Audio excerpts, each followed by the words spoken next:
Hi, welcome to the Progress News Online. My name's Brad, back for another segment of Progress News Online. Today we want to take a look at this week's paper, which the date, of course, is Tuesday, March 2nd. We have a lot of interesting stories again this week. And first of all, we'd like to say we've had a lot of positive feedback with respect to what we've been doing and actually filming this and putting it online.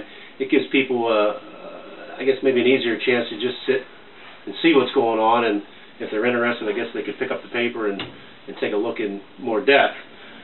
We've had a couple of individuals who actually have emailed us, made some comments, suggestions, and we are taking those comments to heart. We're actually going to work on some different things and try to get this a little bit more focused, I guess, on what we're going to be doing. This week we actually have had some live interviews on site, and that'll actually come out next week. But as far as this week, I'd like to thank the people that did email in and make comments. I'm not going to mention any names, but I'd surely like to thank Larry Adams for his comments. Larry has been with Central Electric for over 38 years, and Larry, who is the CEO, he will be retiring, I guess sometime in April, and we wish him the best of luck. He's actually expressed interest in being one of our weather reporters, maybe, so maybe we can get him on and help us out and see if he might be interested in that. So anyways, this week in the paper, we like to have our Spotlight Advertiser of the Week, and that would be ARCA, Allegheny Riverstone Center for the Arts. They have had an ad with us for the past several months promoting arts in the region, in the AC Valley and surrounding areas. If you'll notice, this week in the paper, they have a schedule. It is on page B4, and it talks about, basically, they have a couple upcoming events here in March, and one that really seems pretty interesting is the, let's see, they have a Maple Syrup Festival. It's going to be held on Saturday, March 13th. Come on out. The event starts at 9 a.m., and they will be serving breakfast from 9 a.m. to 1 p.m., and yours truly, Brad Rapp, will have the opportunity to actually flip some flapjacks along with Art Steffi and the gang. We're going to go out and cook a good breakfast. Come on out. A lot of things will be featured that day.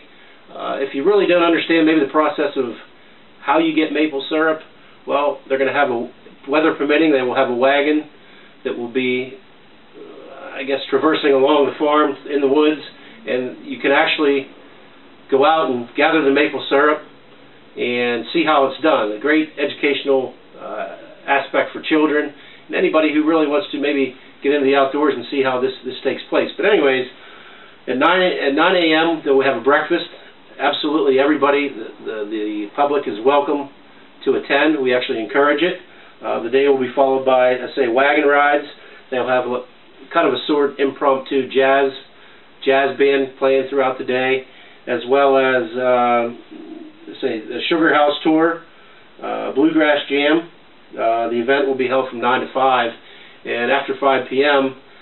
Later that evening at the Lincoln Hall in Foxburg, they will hold a concert, and that will see here.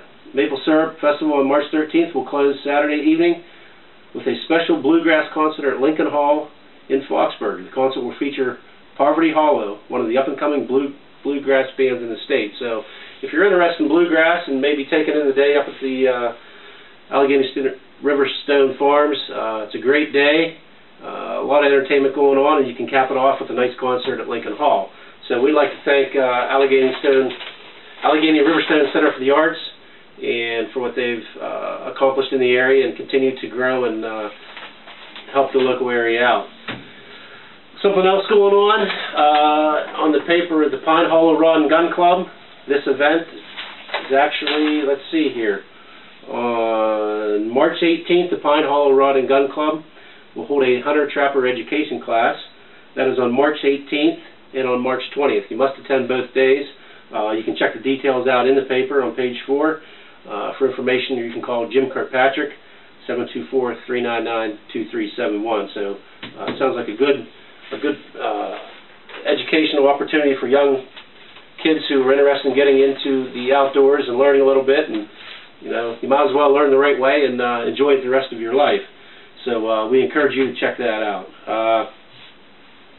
Also going on,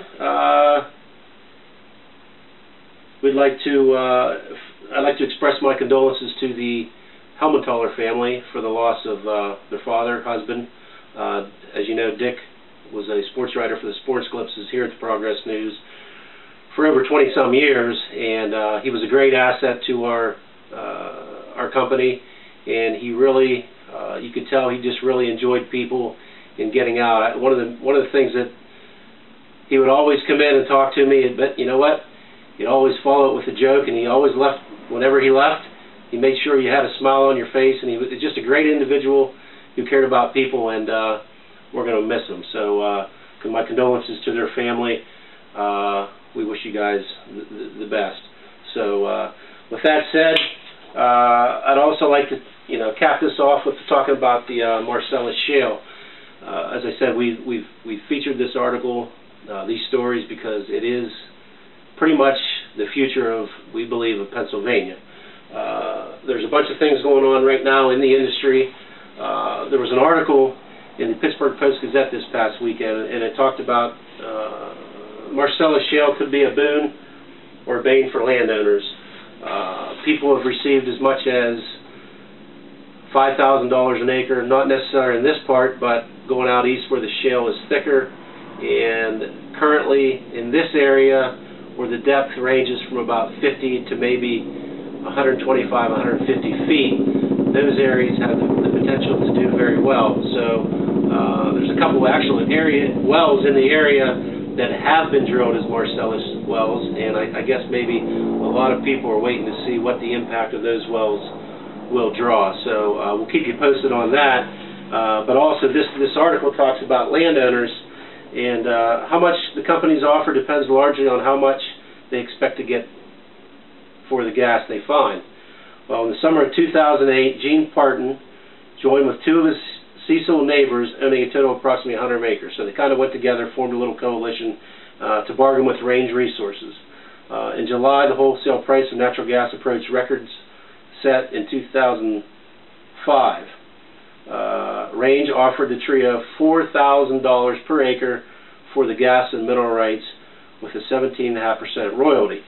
I believe they did, in turn, they did sign for that, and that's a lot of money. So the impact in this area, that could happen. We're waiting to see kind of what some of these wells are gonna produce in the area. So check it out. It says, while the Partons join only a couple of neighbors, some landowners have found it advantageous to form larger groups, both to share knowledge and to negotiate as a unit with gas companies. And basically, we've promoted in our paper and a company called White Light Development. They are a Marcellus Shale group that currently are trying to get a group of landowners, so you actually have more buying power, so you can actually get more money for your acre. White Light Development, you can contact them at 412-307-1310 or at www.marcellusshalegaslease.com. Check them out if you think you might be interested in forming a land coalition, sticking together. It seems like a lot of these people have done that, and they've received top dollars. So stay tuned for articles concerning the Marcellus Shale. We think this could be beneficial to Pennsylvania and also the local area.